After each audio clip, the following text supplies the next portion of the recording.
ಸ್ನೇಹಿತರೆ ನಮಸ್ಕಾರ. ಎಲ್ಲರೂ ಹೇಗಿದ್ದೀರಾ? ಫ್ರೆಂಡ್ಸ್, ಎಲ್ಲರೂ ಚೆನ್ನಾಗಿದ್ದೀರಾ ಅಂದ್ಕೊಳ್ತೇನೆ. ಮತ್ತು ಇವತ್ತು ಒಂದು ತುಂಬ ಮುಖ್ಯವಾದಂತಹ ವಿಷಯದ ಬಗ್ಗೆ ಮಾತಾಡೋಣ ಅಂತ ಹೇಳ್ಬಿಟ್ಟು ಈ ವಿಡಿಯೋ ಮಾಡ್ತಾ ಇದ್ದೇನೆ. ಅದಕ್ಕಿಂತ ಮುಂಚೆ ನಂದೊಂದು ಸ್ಮಾಲ್ ರಿಕ್ವೆಸ್ಟ್, ಇನ್ನೂ ನನ್ನ ಚಾನಲನ್ನು ಯಾರೆಲ್ಲ ಸಬ್ಸ್ಕ್ರೈಬ್ ಮಾಡ್ಕೊಂಡಿಲ್ಲ ಪ್ಲೀಸ್ ಸಬ್ಸ್ಕ್ರೈಬ್ ಮಾಡ್ಕೊಳ್ಳಿ. ಹಾಗೆಯೇ ನನ್ನ ವಿಡಿಯೋಸನ್ನು ಶೇರ್ ಮಾಡೋ ಮುಖಾಂತರ ನನಗೆ ಸಪೋರ್ಟ್ ಮಾಡಿ ಅಂತ ಹೇಳ್ತಾ, ಇವತ್ತು ಏನು ನಮ್ಮ ಕರ್ನಾಟಕ ಸರ್ಕಾರ ದಿನೇ ದಿನೇ ಜನಗಳಿಗೆ ಯಾವ ರೀತಿ ಎಲ್ಲನೂ ಒಂದು ಟಾರ್ಚರ್, ಒಂದು ಕಾಟವನ್ನು ಕೊಡ್ತಾ ಇದೆ ಅಂತಂದರೆ ನಿಜವಾಗೂ ಅದಕ್ಕೆ ಹೇಳಲಿಕ್ಕೂ ಕೂಡ ಆಗಲ್ಲ. ಆ ಥರ ನಮ್ಮ ಕರ್ನಾಟಕ ಸರ್ಕಾರ ಜನಗಳ ಬಗ್ಗೆ ಒಂದು ಕಿಂಚಿತ್ತು ಕೂಡ ಯೋಚನೆ ಮಾಡ್ತಾ ಇಲ್ಲ. ಏನಂದರೆ ಒಂದೊಂದು ಇವರು ಮಾಡ್ತಾ ಇರೋ ಕೆಲಸಗಳನ್ನ ನೋಡ್ತಾ ಇದ್ರೆ ನಿಜವಾಗೂ ನಾವು ಕರ್ನಾಟಕದಲ್ಲಿದ್ದೀವ ಅಥವಾ ಎಲ್ಲಾದರೂ ಬೇರೆ ಕಮ್ಯುನಿಸ್ಟ್ ರಾಜ್ಯಗಳಲ್ಲಿ ಏನಾದ್ರೂ ಇದ್ದೀವ ಅಂತ ಹೇಳಿಬಿಟ್ಟು ಅನಿಸುತ್ತೆ. ಯಾಕಂತಂದರೆ ಇವರು ದಿನೇ ಏನು ಒಂದೊಂದು ಪ್ರಾಜೆಕ್ಟು ಇವರು ದುಡ್ಡು ಮಾಡ್ಕೊಳ್ಳಿಕ್ಕಾಗಿ ಏನು ಪ್ರಾಜೆಕ್ಟ್ಸನ್ನು ಮಾಡ್ತಾ ಇದ್ದಾರೆ ಅದು ನಿಜವಾಗೂ ಒಂದು ಹೇಳಲಿಕ್ಕೂ ತೀರ್ದು. ಯಾಕಂದರೆ ಸ್ವಲ್ಪ ಕ್ವಶನ್ ಯಾರು ಮಾಡ್ತಾರೆ ಅವರನ್ನು ಎಲ್ಲಿ ತುಳಿಬೇಕು ಅಲ್ಲಿ ತುಳಿದುಬಿಟ್ಟು ನೆಲಸಮ ಮಾಡಿಟ್ಟು ಬಿಡ್ತಾರೆ. ಅಂತಹ ತುಗಲಕ್ ಸರ್ಕಾರ ಅಂದರೂ ಕೂಡ ತಪ್ಪಾಗಲಾರ್ದು. ಫ್ರೆಂಡ್ಸ್, ಇವತ್ತು ನಾನು ಯಾವ ವಿಷಯದ ಬಗ್ಗೆ ಮಾತಾಡ್ತಾ ಇದ್ದೀನಿ ಅಂತಂದರೆ, ಪೆರಿಫೆರಲ್ ರಿಂಗ್ ರೋಡ್ ಎಷ್ಟೋ ಜನಗಳ ನಿದ್ದೆಯನ್ನು ಗೆಡಿಸಿರುವಂತಹ ಪ್ರಾಜೆಕ್ಟ್ ಪೆರಿಫೆರಲ್ ರಿಂಗ್ ರೋಡ್ ಏನು ಇವಾಗ ಹೊಸದಾಗಿ ನಾಮಕರಣವನ್ನು ಮಾಡಿದ್ದಾರೆ, ಬಿಸ್ನೆಸ್ ಕಾರಿಡಾರ್ ಯೋಜನೆ ಅಂತ ಹೇಳಿಬಿಟ್ಟು. ಸುಮಾರು 73 ಕಿಲೋಮೀಟರ್, 8 ಲೈನ್ ಮತ್ತು 11 ಇಂಟರ್ಚೇಂಜ್ಗಳನ್ನು ನಮ್ಮ ಬಿಸ್ನೆಸ್ ಕಾರಿಡಾರ್ ಯೋಜನೆ ಹೊಂದಿದೆ. ಏನು 73 ಕಿಲೋಮೀಟರ್ ಉದ್ದದ ನಮ್ಮ ಬಿಸ್ನೆಸ್ ಕಾರಿಡಾರ್ ಯೋಜನೆಗೆ ಯಾವುದೇ ರೀತಿಯ ಹಡಕು ತೊಡಕು ಏನು ಇಲ್ಲದೆ ಗ್ರೀನ್ ಸಿಗ್ನಲ್ ಅಂತೂ ಸಿಕ್ಕಾಯಿತು. ಇನ್ನು ನಮ್ಮ ಬೆಂಗಳೂರು ಬಿಸ್ನೆಸ್ ಕಾರಿಡಾರ್ ಯೋಜನೆಯ 73 ಕಿಲೋಮೀಟರ್, ಸುಮಾರು 8 ಲೈನ್ ರೋಡ್ ಮತ್ತು 11 ಇಂಟರ್ಚೇಂಜ್ಗಳನ್ನು ಹೊಂದಿರುವಂತಹ ನಮ್ಮ ಬಿಸ್ನೆಸ್ ಕಾರಿಡಾರ್ ಯೋಜನೆಗೆ ಯಾವುದೇ ಹಡಕು ತೊಡಕು ಇಲ್ಲದೆ ಗ್ರೀನ್ ಸಿಗ್ನಲ್ ಅಂತೂ ಸಿಕ್ಕಾಯಿತು. ಏನು ನಮ್ಮ ಬೆಂಗಳೂರು ಬಿಸ್ನೆಸ್ ಕಾರಿಡಾರ್ ಯೋಜನೆಯ ಒಂದು ಕೆಲಸ ವೇಗವನ್ನು ಪಡೆದುಕೊಂಡಿದೆ ಅಂತಲೇ ಹೇಳಬೇಕು. ಏನಂದರೆ ಈ ಭೂಸ್ವಾಧೀನ ಎಷ್ಟು ಚುರುಕುಗೊಂಡಿದೆ ಅಂತ ಅಂದರೆ ನಿಜವಾಗೂ ಇಮ್ಯಾಜಿನೇಷನ್ ಇರಲ್ಲ. ಯಾಕಂದರೆ ಎಷ್ಟೋ ನೂರಾರು ಕೇಸುಗಳು ಇವತ್ತು ಹೈಕೋರ್ಟಲ್ಲಿದೆ. ಆದರೂ ಕೂಡ ಗೌರ್ನಮೆಂಟ್ ಯಾವುದೇ ಕಾರಣಕ್ಕೂ ಕೂಡ ಹಿಂದೆ ಸರಿತಾ ಇಲ್ಲ. ಯಾರು ಇವತ್ತು ಕೇಸ್ ಹಾಕಿದ್ದಾರೆ ಅವ್ರದ್ದು ಎಲ್ಲ ಕೂಡ ಅವರ ಅಮೌಂಟನ್ನು ಕೋರ್ಟಲ್ಲಿ ಡೆಪಾಸಿಟ್ ಮಾಡಿಬಿಟ್ಟು ಇವರು ಕೆಲಸವನ್ನು ಮುಂದುವರಿಸ್ತಾರೆ. ನಾಳೆ ಏನಾಗುತ್ತೋ ಆಗಲಿ ನೋಡ್ಕೊಳ್ಳೋಣ ಅನ್ನೋ ಥರ ಇದು ಮಾಡ್ತಾ ಇದ್ದಾರೆ. ನಮ್ಮ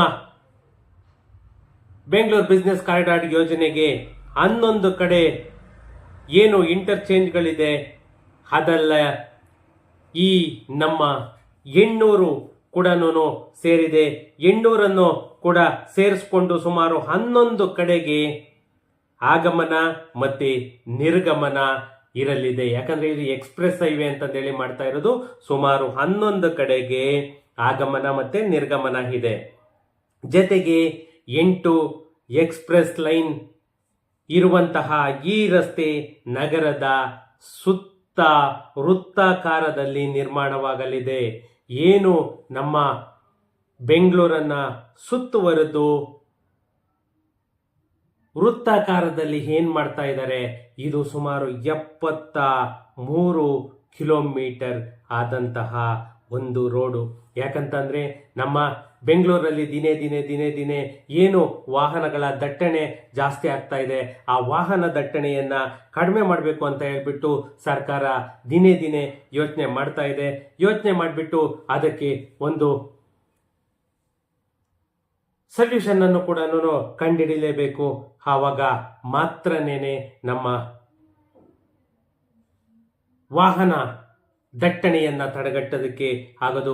ಫ್ರೆಂಡ್ಸ್, ಇವಾಗ ನಾವು ಏನು ಬಿಸ್ನೆಸ್ ಕಾರಿಡಾರ್ ಯೋಜನೆಯಲ್ಲಿ ಎಲ್ಲೆಲ್ಲಿ ಈ ಇಂಟರ್ಚೇಂಜ್ಗಳು ಆಗಮನ ನಿರ್ಗಮನಗಳು ಬರುತ್ತೆ ಅಂತಂದರೆ, ಹೊಸೂರು ರಸ್ತೆ ಜಂಕ್ಷನ್ ಅಂದ್ರೆ electronic city point 1, Sarjapur 1, Gunjur 1, Whitefield 1, ಹಳೆ ಮದ್ರಾಸ್ ರೋಡ್ 1, ಎಣ್ಣೂರು ರಸ್ತೆ 1, ಬಳ್ಳಾರಿ ರಸ್ತೆ 1, ದೊಡ್ಡಬಳ್ಳಾಪುರ ರಸ್ತೆ 1, ಮತ್ತೆ ಹೆಸರುಘಟ್ಟ, ಮತ್ತೆ ಮಾದಾವರ NH4 ಏನು ನೈಸ್ ರೋಡ್ಗೆ ಇಂಟಿಗ್ರೇಷನ್ ಇದೆ ಅಲ್ಲಿ, ಮತ್ತೆ NH4 PRR 2ಗೆ ಏನು ಮಾದನಾಯಕನಹಳ್ಳಿ ಕಡೆಗೆ ಇದಾಗುತ್ತೆ ಅಲ್ಲಿಗೆ ಟೋಟಲಿ 11 ಕಡೆಗೆ ಈ 73 ಕಿಲೋಮೀಟರ್ ಕಾರಿಡಾರ್ ಯೋಜನೆಯನ್ನ ಆಗಮನ ಮತ್ತೆ ನಿರ್ಗಮನ ಎಕ್ಸಿಟ್ ಅಂಡ್ ಎಂಟ್ರಿಯನ್ನ ಕೊಡ್ತಾ ಇದ್ದಾರೆ. ಇದಕ್ಕೆ ಸುಮಾರು 26,780 ಕೋಟಿ ವೆಚ್ಚವನ್ನು ಕೂಡ ಮಾಡೋದಕ್ಕೆ ಎಲ್ಲ ಬ್ಯಾಂಕ್ ವ್ಯವಸ್ಥೆಯನ್ನ ಲೋನ್ ವ್ಯವಸ್ಥೆಯನ್ನು ಕೂಡ ಮಾಡಿಕೊಂಡಿದೆ. ಮತ್ತೆ ಏನು ಭೂ ಸ್ವಾಧೀನ ಪ್ರಕ್ರಿಯೆಯನ್ನ ನಾವು ಏನು ತ್ವರಿತಗತಿಯಲ್ಲಿ ಮುಗಿಸ್ತೀವಿ ಅಂತ ಹೇಳ್ಬಿಟ್ಟು ಒಬ್ಬ BDA ಅಧಿಕಾರಿಗಳು ಕೂಡ ಹೇಳ್ತಾ ಇದ್ದಾರೆ. ಈ 73 ಕಿಲೋಮೀಟರ್ ಉದ್ದದ ಪೆರಿಫರಲ್ ರಿಂಗ್ ರಸ್ತೆಗೆ ಎಲ್ಲ ರೀತಿಯಲ್ಲೂ ಕೂಡ ಒಂದು ಗ್ರೀನ್ ಸಿಗ್ನಲ್ ಸಿಕ್ಕಿದೆ ಅಂತಂದ್ರೆ ನಿಜವಾಗೂ ತಪ್ಪಾಗಲಾರದು. ಏನು ಈ ಬಗ್ಗೆ ನಮ್ಮ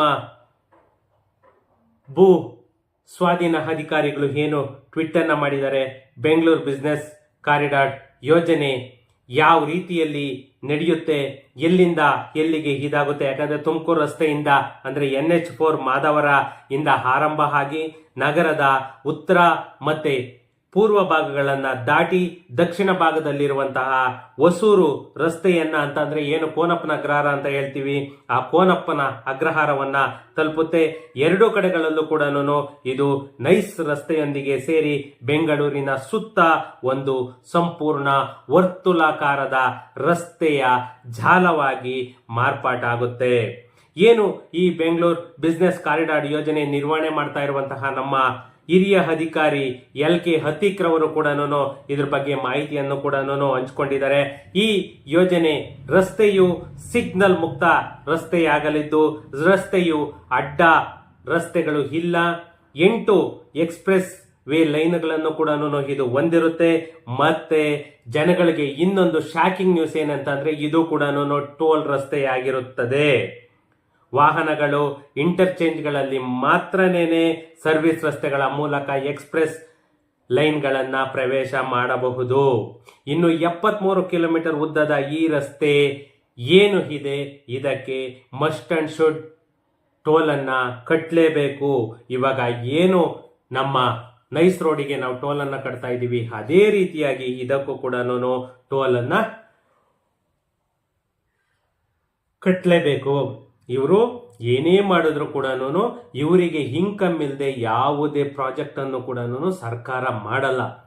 ಇವತ್ತು ಸಾವಿರಾರು ಕುಟುಂಬಗಳು ಇವರು ಅಷ್ಟು ಬುದ್ಧಿವಂತರು, ಇವರು ಅಷ್ಟು ಇದು ಒಂದು ಕರುಣಾಮಯಿಗಳು, ದಾನವೀರ ಶೂರ ಕರ್ಣರಾಗಿದ್ರೆ ನೈಸ್ ರಸ್ತೆನೇ ಲಿಂಕ್ ರಸ್ತೆಯಾಗಿ ಮಾಡ್ಬೋದಾಗಿತ್ತು. ಅದಕ್ಕೆ ಲಿಂಕ್ ಕೊಟ್ಟು ಬೇರೆ ಎಲ್ಲಿಗೆ ಇನ್ನ ಹಾಕ್ಬೇಕು, ಎಲೆಕ್ಟ್ರಾನಿಕ್ ಸಿಟಿಯಿಂದ ಅಪ್ ಟು ತುಮಕೂರು ರೋಡ್ ವರ್ಗೂ ಆಗಿದೆ, ತುಮಕೂರು ರೋಡ್ ಇಂದ ಎಲೆಕ್ಟ್ರಾನಿಕ್ ಸಿಟಿ ವರ್ಗೂ ಮಾಡಿದ್ರೆ ಆಗೋಗಿತ್ತು. ಅದನ್ನೇ ಯಾಕೆ ಮಾಡಬಾರ್ದಾಗಿತ್ತು? ಇವಾಗ ಅದೇ ಅಲ್ಲಿ ಕೇಣಿ ಟೋಲ್ ತಗೊಳ್ಳೋ ಬದಲು ಕರ್ನಾಟಕ ಸರ್ಕಾರ ಟೋಲ್ ತಗೊಂಡಿದ್ರೆ ಎಷ್ಟು ಖುಷಿಯಾಗಿರೋದು, ಸರ್ಕಾರಕ್ಕೆ ಎಷ್ಟು ಇನ್ಕಮ್ ಬಂದಿರೋದು. ಅದೇ ಟೋಲ್ ಕಡಿಮೆ ಮಾಡಿದ್ರೆ ಜನ ಎಷ್ಟು ಖುಷಿಯಾಗಿರೋರು. ಇವತ್ತು ಸಾವಿರಾರು ಜನಗಳ ಸೈಟ್ಗಳು, ಸಾವಿರಾರು ಜನಗಳ ಮನೆಗಳು ಎಲ್ಲ ಕೂಡ ಇವತ್ತು ಕಳೆದುಕೊಳ್ತಾ ಇದ್ದಾರೆ. ಅದರಲ್ಲಿ ಎಷ್ಟು ಜನ ಕಾಂಪೋಸಿಷನ್ ಬರುತ್ತೆ, ಎಷ್ಟು ಜನಕ್ಕೆ ಬರಲ್ಲ. ಯಾಕಂತಂದ್ರೆ ಎಷ್ಟೋ ಪಾಣಿಗಳು ಕೂಡ ಇವತ್ತು ರೈತರ ಹೆಸರಲ್ಲಿ ಇದೆ. ಆ ರೈತರ ಹೆಸರಲ್ಲಿದೆಯಾ ಅಥವಾ ಬಿಲ್ಡರ್ ಹೆಸರಲ್ಲಿದೆಯಾ ಅದು ಒಂದು ಗೊತ್ತಿರಲ್ಲ. ಯಾಕಂದ್ರೆ ಎಷ್ಟೋ ಜನಕ್ಕೆ ಅವರು ಯಾವ ತರ ಕಾಂಪೋಸಿಷನ್ ತಗೋಬೇಕು ಅನ್ನೋದು ಕೂಡ ಗೊತ್ತಿರಲ್ಲ. ಅಲ್ಲಿ ನಮ್ಮ ಬೆಂಗಳೂರು ಬಿಸ್ನೆಸ್ ಕಾರಿಡಾರ್ ಯೋಜನೆಗೆ ಏನು BDA ಪ್ರಾಜೆಕ್ಟ್ಗೆ ಹೋಗ್ತಾ ಇದೆ ಆಲ್ಮೋಸ್ಟ್ ಎಲ್ಲಾನು ಮಿಡ್ಲ್ ಕ್ಲಾಸ್ ಫ್ಯಾಮಿಲಿ ಅವ್ರ ಸೈಟ್ಗಳೇ ಹೋಗ್ತಾ ಇರೋದು. ರೈತರಿಗೆಲ್ಲ ಡಬಲ್ ಧಮಾಕ, ಬಿಲ್ಡರ್ಸ್ಗೆಲ್ಲ ಡಬಲ್ ಧಮಾಕ. ಆದ್ರೆ ಅಲ್ಲಿ ಸೈಟು ಮನೆ ಕಟ್ಕೊಂಡಿರುವಂತವರಿಗೆ ಒಂದೇ ಒಂದು ಸಿಂಗಲ್ ಪೈ ಕೂಡ ಇನ್ಕಮ್ ಇಲ್ಲ. ಲಾಸ್ಟ್ ಟೈಮು ನಾನು ಈ ಬಿಸ್ನೆಸ್ ಕಾರಿಡಾರ್ ಯೋಜನೆ ಬಗ್ಗೆ ಹೇಳಿದ್ದಕ್ಕೆ ಒಂದು ಲೇಡೀಸ್ ಒಂದು ಗ್ಯಾಂಗೇನೇನೆ ಫೋನ್ ಮಾಡಿ ನನಗೆಲ್ಲ ಧಮಕಿ ಹಾಕಿದ್ರು. ಅದು ಬರಲ್ಲ, ಏನೂ ಇಲ್ಲ, ನೀವು ಜನಗಳನ್ನ ಎದೆ ಬಡ್ತಾ ಹಾರ್ಟ್ ಅಟ್ಯಾಕ್ ಆಗೋ ಥರ ಮಾಡ್ತೀರಾ, ಯಾಕೆ ಈ ಥರ ಎಲ್ಲ ಮಾಡ್ತೀರಾ ಅಂತ ಹೇಳಿಬಿಟ್ಟು ಸುಮಾರು ಜನ ಫೋನುಗಳು ಮಾಡಿ ಧಮಕಿ ಹಾಕಿದ್ರು. ಆದರೆ ಇವತ್ತು ಹೇಳ್ತಾ ಇದ್ದೀನಿ, ಬ್ಯಾಂಗ್ಳೂರ್ ಬಿಸ್ನೆಸ್ ಕಾರಿಡಾರ್ ಯೋಜನೆ ಏನು PRR ಪೆರಿಫರಲ್ ರಿಂಗ್ ರೋಡ್ ಏನಿದೆ ಅದು ಯಾವುದೇ ಕಾರಣಕ್ಕೂ ಕ್ಯಾನ್ಸಲೇಷನ್ ಅಂತೂ ಆಗಲ್ಲ. ಯಾಕಂತಂದ್ರೆ ಸರ್ಕಾರ ಏನು DK ಶಿವಕುಮಾರ್ ಅವರು ಶಪಥ ಮಾಡಿದ್ದಾರೆ ಅದು 100% ಆಲ್ಮೋಸ್ಟ್ ವರ್ಕ್ ಈಸ್ ಡನ್. ಸುಮಾರು ಜನ ಆಲ್ರೆಡಿ ಚೆಕ್ ಕೂಡ ಕಲೆಕ್ಟ್ ಮಾಡ್ಕೊಂಡಿದ್ದಾರೆ ಅವಾರ್ಡ್ ಅಮೌಂಟ್ ಅನ್ನ. ಯಾರೋ ಮೂರ್ಖರು ಇಲ್ಲಿ ಬರಲ್ಲ, ಕ್ಯಾನ್ಸಲ್ ಆಗುತ್ತೆ ಅಂತ ತಿಳ್ಕೊಂತ ಇದ್ದೀರಾ. ಆದ್ರೆ ಯಾವುದೇ ಕಾರಣಕ್ಕೂ ಕೂಡ ಬಿಸ್ನೆಸ್ ಕಾರಿಡಾರ್ ಯೋಜನೆ ಕ್ಯಾನ್ಸಲ್ ಆಗಲ್ಲ. ಪ್ರತಿ ಏನು ಇವಾಗ ಇದು ಬರ್ತಾ ಇದೆ, ಜಂಕ್ಷನ್ಸ್ ಕೂಡ ಎಲ್ಲೆಲ್ಲಿ ಬರ್ತಾ ಇದೆ, ಪ್ರತಿಯೊಂದು ಕೂಡ ಆಲ್ರೆಡಿ ಎಲ್ಲ ಮೀಡಿಯಾದಲ್ಲೂ ಕೂಡ ವೈರಲ್ ಆಗ್ಬಿಟ್ಟಿದೆ.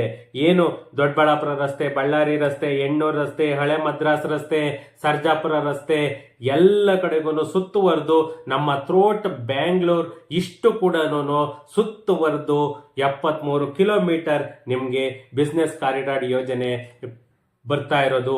ಈ ಪೆರಿಫರಲ್ ರಿಂಗ್ ರೋಡ್ ಯಾವುದೇ ಕಾರಣಕ್ಕೂ ಕ್ಯಾನ್ಸಲೇಷನ್ ಅಂತೂ ಇಲ್ಲ. ಯಾರ್ಯಾರು ಅವಾರ್ಡ್ ಅಮೌಂಟ್ ತಗೊಂಡಿದ್ದಾರೆ ಅವರು ಖುಷಿಯಾಗಿದ್ದಾರೆ. ಇನ್ನು ಎಷ್ಟೋ ಜನ ಕೇಸ್ ನಡೆಸ್ತಾ ಇದ್ರ, ಕೇಸ್ ನಡೆಸಿದ್ರು ಕೂಡ ಇವತ್ತಲ್ಲ ನಾಳೆ ಅವರು ಕೂಡ ಹೋಗಿ ಅವಾರ್ಡ್ ಅಮೌಂಟನ್ನೇ ಕಲೆಕ್ಟ್ ಮಾಡ್ಕೋಬೇಕಾಗ್ಲಿ, ಬೇರೆ ಆಪ್ಷನ್ ಇಲ್ಲ. ಇನ್ನೊಂದೇನಂದ್ರೆ ನಮ್ಮ ಕರ್ನಾಟಕ ಸರ್ಕಾರ 5 ರೀತಿಯಲ್ಲಿ ಅವರಿಗೆ ಒಂದು ಆಪ್ಷನ್ ಅನ್ನು ಕೂಡ ಕೊಡ್ತಾ ಇದೆ. ಆ 5 ಚಾಯ್ಸ್ ಅಲ್ಲಿ ಇವರು ಯಾವುದನ್ನ ಬೇಕಾದ್ರೂ ಕೂಡ ಸೆಲೆಕ್ಟ್ ಮಾಡ್ಕೊಳ್ಬಹುದು, ಅದು ಕೂಡ ಆಪ್ಷನ್ ಇದೆ. ಆದರೆ ರೈತರಾಗ್ಬೋದು, ಬಿಲ್ಡರ್ ಆಗ್ಬೋದು, ನಾನು ಒಂದೇ ಒಂದು ನನ್ನ ಮನವಿ ರಿಕ್ವೆಸ್ಟ್ ಏನಂತ ಅಂದ್ರೆ, ಯಾರೆಲ್ಲ ಸೈಟ್ ತಗೊಂಡಿದ್ದಾರೆ, ಅರ್ಧ ಸೈಟ್ ಆಗ್ಬೋದು, 1 ಸೈಟ್ ಆಗ್ಬೋದು, 3/4 ಸೈಟ್ ಆಗ್ಬೋದು, ಅವರಿಗೆ ಪ್ಲೀಸ್ ಏನು ಅವಾರ್ಡ್ ಅಮೌಂಟ್ ಬರುತ್ತೆ ಅದನ್ನ ಅವರಿಗೆ ತಲುಪಿಸುವಂತಹ ಒಂದು ವ್ಯವಸ್ಥೆಯನ್ನ ಮಾಡಿ ಅಂತಂದೇಳಿ ಒಂದು ಕಳಕಳಿಯ ಮನವಿಯನ್ನ ನಾನು ಎಲ್ಲ ರೈತರಾಗ್ಬೋದು ಅಥವಾ ಒಬ್ಬ ಬಿಲ್ಡರ್ಸ್ ಆಗ್ಬೋದು ಅವ್ರ ಹತ್ರ ಮನವಿ ಮಾಡ್ಕೊಳ್ತಾ ಇದ್ದೀನಿ. ಯಾಕಂದ್ರೆ ಸೈಟ್ಗಳು ಈ ಖಾತ ಹಾಗೆ ಅವರಿಗೆ ಅವಾರ್ಡ್ ಅಮೌಂಟ್ ಬಂತು ಅಂತಂದ್ರೆ ಅದಕ್ಕಿಂತ ಖುಷಿ ಬೇರೆ ಇಲ್ಲ. ಒಂದು ವೇಳೆ ಈ ಖಾತ ಆಗೋದು ಲೇಟ್ ಆಯ್ತು ಅಂದ್ರೆ ಅವಾರ್ಡ್ ಅಮೌಂಟ್ ತಗೊಂಡ್ರು ಕೂಡ ಆ ಸೈಟ್ ಏನ್ ತಗೊಂಡಿದ್ದಾರೆ ಅವರಿಗೆ ಏನು ಶೇರ್ ಹೋಗ್ಬೇಕು ಅದನ್ನ ಅವರಿಗೆ ಶೇರ್ ಮಾಡಿ. ಯಾಕಂತಂದ್ರೆ ಈ ಬಿಸ್ನೆಸ್ ಕಾರಿಡಾರ್ ಯೋಜನೆ ಒಂದು ಕಡೆಗೆ ಅನುಕೂಲ, ಒಂದು ಕಡೆಗೆ ಅನಾನುಕೂಲ. ಯಾಕಂತಂದ್ರೆ ಸರ್ಕಾರ ಏನು ಒಂದು ವಾಹನ ದಟ್ಟಣೆಯನ್ನ ಕಡಿಮೆ ಮಾಡಬೇಕು ಅಂತ ಹೇಳ್ಬಿಟ್ಟು ಪ್ಲಾನ್ ಮಾಡಿದೆ.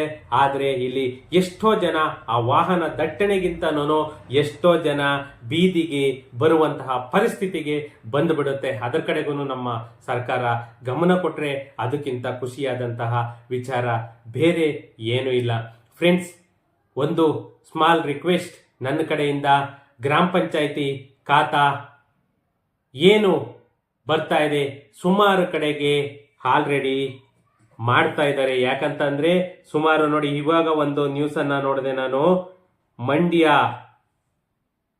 ಮಂಡ್ಯದಲ್ಲಿ ಸುಮಾರು 1975 ಅಪ್ಲಿಕೇಶನ್ ಹೋಗಿದ್ರೆ ಅದರಲ್ಲಿ ಇಒ PDO ಎಲ್ಲರೂ ಸೇರ್ಬಿಟ್ಟು 1850 ಖಾತಾವನ್ನ ಡೂಪ್ಲಿಕೇಟ್ ಖಾತಾವನ್ನಾಗಿ ಮಾಡಿದ್ದಾರೆ ಅಂತ ಹೇಳ್ಬಿಟ್ಟು ಇವಾಗ ನ್ಯೂಸ್ ಬರ್ತಾ ಇದೆ.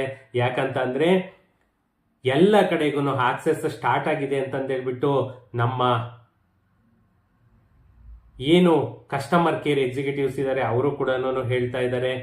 ಅದು ಇನ್ನೂ ಕನ್ಫರ್ಮೇಶನ್ ಇಲ್ಲ, ಅದಕ್ಕೋಸ್ಕರ ನಾನು ಆ ವಿಡಿಯೋನ ಮಾಡಲಿಲ್ಲ. ಯಾರಿಗೆಲ್ಲನೂ ಅಪ್ಲಿಕೇಶನ್ ಹಾಕಬೇಕು, ಯಾರಿಗೆಲ್ಲ ಖಾತೆ ಬೇಕು, BBMP ಖಾತೆ ಆಗ್ಬೋದು, ಮುನ್ಸಿಪಲ್ ಖಾತೆ ಆಗ್ಬೋದು, ಅಥವಾ ಪಂಚಾಯತ್ ಖಾತೆ ಆಗ್ಬೋದು, ಯಾರಿಗೆಲ್ಲ ಬೇಕು ಅವರು ನನ್ನ ಕಾಂಟ್ಯಾಕ್ಟ್ ನಂಬರನ್ನು ಹಾಕಿರ್ತೀನಿ. ನನ್ನ ಕಾಂಟ್ಯಾಕ್ಟ್ ನಂಬರಿಗೆ ಕಾಲ್ ಮಾಡ್ಬೋದು, ಅಥವಾ ನಮ್ಮ ಆಫೀಸ್ ವಿಳಾಸವನ್ನು ಕೂಡ ಹಾಕಿರ್ತೇನೆ. ಡೈರೆಕ್ಟ್ ಆಫೀಸು ಕೂಡ ನೀವು ಬರ್ಬೋದು. ಅದು ಬಂದ್ಬಿಟ್ಟು ಪೇಯ್ಡ್ ಸರ್ವಿಸ್ ಇರುತ್ತೆ. ಒಂದು ನಾಮಿನಲ್ ಚಾರ್ಜಸ್ ಅನ್ನ ನಾವು ಚಾರ್ಜ್ ಮಾಡಿ ರಿಯಲ್ ಎಸ್ಟೇಟ್ ಸರ್ವಿಸ್ ಏನೇ ಬೇಕಂದ್ರೂ ಕೂಡ ನಮ್ಮ ಕಡೆಯಿಂದ ಪ್ರೊವೈಡ್ ಅನ್ನ ಮಾಡ್ತಾ ಇದ್ದೀವಿ. ಅದರಲ್ಲೂ ಮೇಜರ್ ಈ ಸ್ವತ್ತು ಯಾರಿಗೆ ಬೇಕು, ಈ ಸ್ವತ್ತು 2.0 ಅಪ್ಲಿಕೇಶನ್ ಯಾರೆಲ್ಲ ಹಾಕಿಸ್ಬೇಕು, ನನ್ನ ನಂಬರಿಗೆ ಕಾಲ್ ಮಾಡಿಕೊಂಡು ನಮ್ಮ ಆಫೀಸನ್ನು ವಿಸಿಟ್ ಮಾಡಿ. ಓಕೆ ಫ್ರೆಂಡ್ಸ್, ಸಿಗೋಣ ನೆಕ್ಸ್ಟ್ ವಿಡಿಯೋದಲ್ಲಿ.